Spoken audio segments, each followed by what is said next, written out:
Chapter 14 The Last Visit. He was at the gate before the administrative morning had fully decided what it was.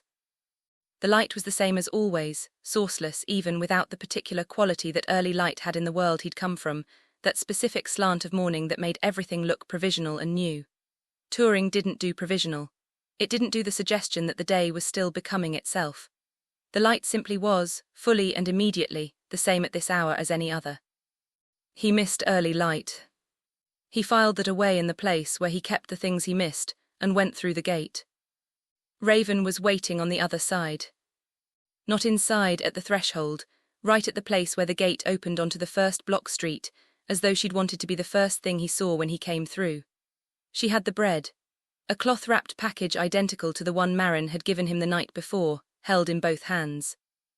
"Marin gave me yours last night," he said. "I know, she told me," something warm in her expression. "She said you looked like you needed it." "She has excellent judgment." "Extraordinary," Raven agreed. She held out the package. "This one is for later, when we're hungry." He took it. It was warm again. He didn't ask how she'd managed that. Some things were better not investigated. She turned into the blocks, and he walked beside her and the gate closed behind them. The blocks were different in the early administrative morning. Not quiet, he was coming to understand that the blocks were never entirely quiet, that quiet was a quality of places where people had enough space to spread their noise out until it dissipated, and the blocks didn't have that kind of space. But different. The market not yet fully open. The streets with the morning's particular traffic, people moving toward the day's first requirements, the specific purposefulness of early hours. Children going somewhere. He watched them as he walked in groups of 2 and 3, moving through the streets with the navigational confidence of people who knew every corner of the available world, because the available world wasn't very large and they'd explored all of it. Raven knew them. That was the thing he kept noticing. She knew them the way Marin knew everyone, not the performed familiarity of someone who had been briefed, but the real kind, accumulated over 2 years of being present. A small girl ran to her from a doorway and grabbed her hand, and said something urgent, and Raven crouched and listened with complete attention, and then said something back, and the girl nodded gravely and ran back inside. Raven stood. "What was that about?" Clover asked. "Her brother ate her breakfast," Raven said. "She wanted to register a formal complaint." "What did you tell her?" "That I'd look into it." She almost smiled. "I won't, obviously, but it mattered to her that someone heard it." He looked at her. "You'd have been a good mother." She was quiet for a moment, walking. "I thought about it," she said. "Before, I was always doing the next thing. There was always a case, a client, something that needed doing. I thought there'd be time later." A pause. There wasn't. He didn't say anything. "I don't say that with regret," she said. "I made choices, they were my choices. I don't think I would have been different and still been the person who did the work." She looked at the street ahead. "I just think about it sometimes, the lives that don't happen." He thought about his own unlived lives. The versions of himself that had made different choices at the junctions. The version that hadn't done what he'd done. That version was probably comfortable somewhere, had probably avoided the box entirely, had probably never woken up in a white room centuries from anywhere that had ever mattered to him. That version had also never been here, had never walked these streets or sat on this step or held this bread. He was, he decided, all right with the version he was.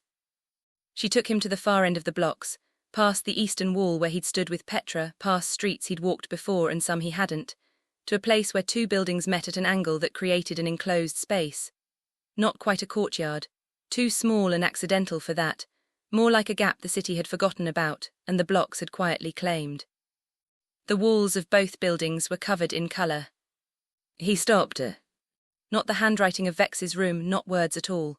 Images. Paint or something functioning as paint, applied in layers over what looked like years, pictures building on pictures in the way that things accumulated when many people added to them over a long time. Figures, landscapes, abstractions that might have been either.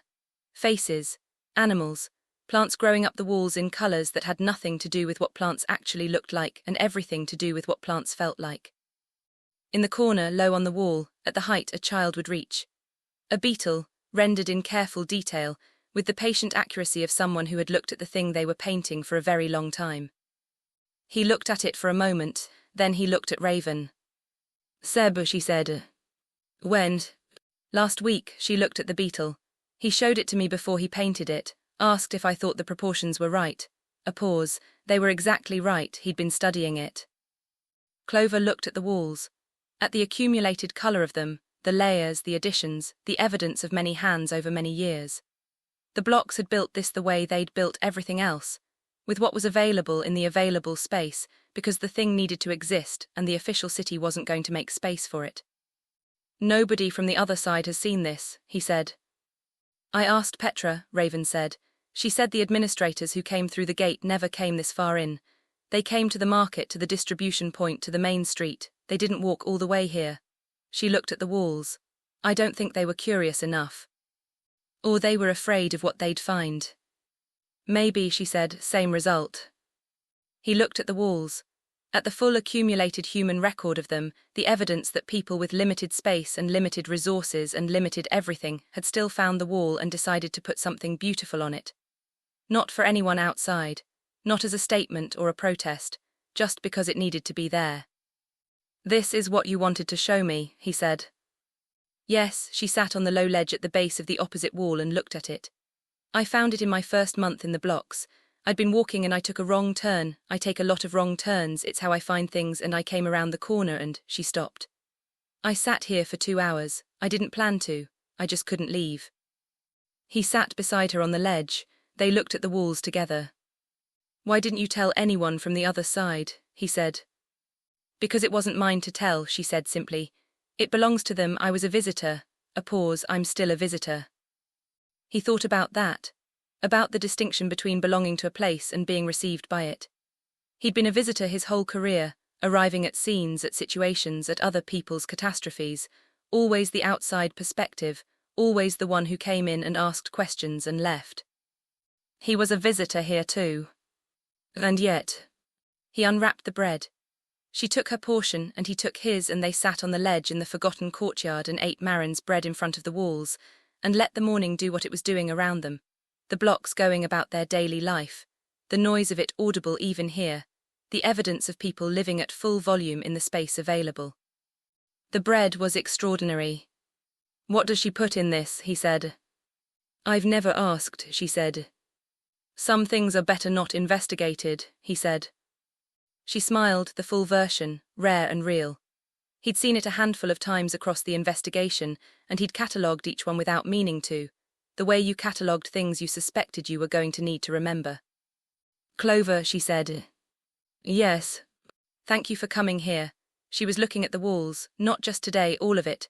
A pause. I needed someone to see it, someone from the other side, someone who would understand what it means. I understand, he said. I know you do. She was quiet for a moment. That's why I left the mark. He looked at her profile. You didn't know it would be me. No, she said, but I knew it would be someone like you, someone they'd had to go digging for, someone they'd dug up precisely because no one in Turing proper could do what needed doing. She paused. The kind of person who'd be sent to a problem like this is the kind of person who'd understand it. I trusted that. That's a significant leap of faith, he said. I'm a lawyer, she said. I've spent my career making arguments in front of people I'd never met and trusting that the right argument would land with the right person. A pause. Some things don't change. He looked at the walls, at Seb's beetle in the corner, carefully observed and carefully rendered. At all the color above it, the accumulated record of people who had decided that beauty was not a luxury they couldn't afford. They sat for a long time. Not talking mostly. The specific silence of two people who had said most of what needed saying and were now in the afterward of it, the space where words became optional and presence did the remaining work. At one point a cat, an actual cat alive, the first animal he'd seen in Turing that wasn't human-adjacent, appeared at the entrance to the courtyard, assessed them with the magnificent indifference of its species, and then came and sat near Raven's feet. She looked down at it. Hello, she said. The cat said nothing. It had the self-contained quality of something that had never doubted its right to exist anywhere it happened to be. Whose is it? Clover asked.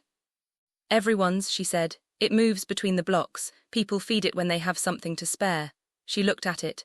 I don't know how old it is. It was here when I first came. The cat sat between them and the painted walls. and cleaned its face with the unhurried thoroughness of something that had nowhere to be. Clover thought, I am going to remember this. This specific thing. The bread and the walls and the cat and the woman sitting beside him in the forgotten courtyard of a city that had tried very hard to be finished and kept finding that things grew anyway. He thought, I need to remember this because she is going to be gone, and there will be a before and an after, and this is the last of the before. He thought, don't say it. He didn't say it. They walked back through the blocks in the late administrative morning. The market was fully open. Marin was at her table and tracked them with the steady eyes and said nothing, which was its own form of acknowledgement. Seb appeared briefly at the edge of the market, saw them, raised a hand in the specific gesture of someone who had somewhere to be but wanted to mark the moment, and was gone. The woman with bags over both shoulders passed them going the other direction, still in motion, still carrying. A group of older residents sat outside a building in a loose arrangement of chairs that had clearly been doing this for years, the chairs worn into their preferred positions, and one of them called out to Raven as they passed, and she stopped, and they had a brief exchange that Clover stayed out of, and the residents looked at him with the assessing eyes of people deciding whether he'd earned the space he was taking up. He stood and let them assess. At the gate, Raven stopped. She turned and looked at the blocks, the full view of it from the gate, the market, the streets feeding into streets, the buildings patched and particular, the noise and the movement and the smell of the cooking and the life of it. She looked at it for a long time. He stood beside her and didn't say anything because there was nothing to say and he knew it. Then she turned and looked at him. Clover, she said. Yes. The report, she said.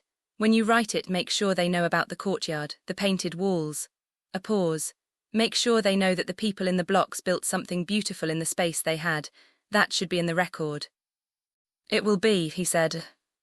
She looked at him with the full attention. The complete version of it, the kind she gave to things she needed to carry with her. Okay, she said. She turned and walked back into touring. Her footsteps made their quiet sound on the path.